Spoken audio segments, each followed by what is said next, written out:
roots, we get a lot of complaints about. Poor drainage, we get a lot of complaints about. And drainage that doesn't work. It was these trees causing the concrete needing to be replaced, and then that need to be replaced gave us the opportunity to improve the irrigation system and to check the existing irrigation system, which was good 7 years ago, but you really should check it more than every 7 years.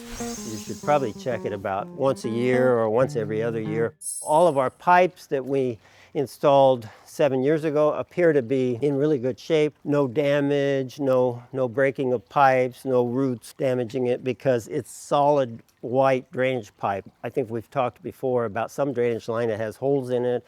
Problem with those holes is roots go in there and fill it up and plug it.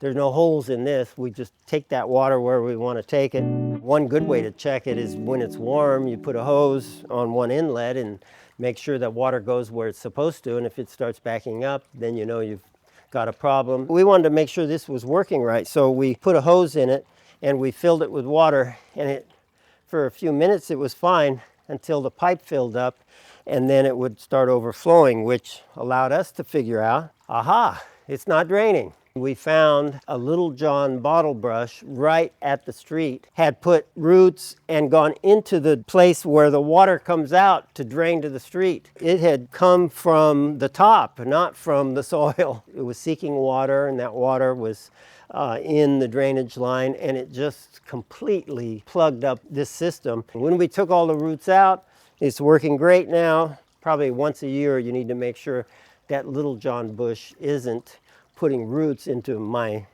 outlet for the drainage system. So we put in a drainage system here about 7 years ago, but since the paving that we just replaced was existing, we couldn't connect the drainage to this drainage chain, which comes from the gutters. So the water would come down, this would fill up, and then it would just drain out. What we did now is we connected our system. We put in a drain. You can see it right there. There's the drain. And we connected that drain to the existing 3-inch drainage line, solid drainage line that we had put in 7 years earlier. Now it comes into this chain, it goes into the drain. This pipe comes right here, and it connects to this drainage system here, which has a drain inlet there and a drain inlet there. We put this in when we installed the yard, so it's a gravity flow, and it goes down until it empties out into the street.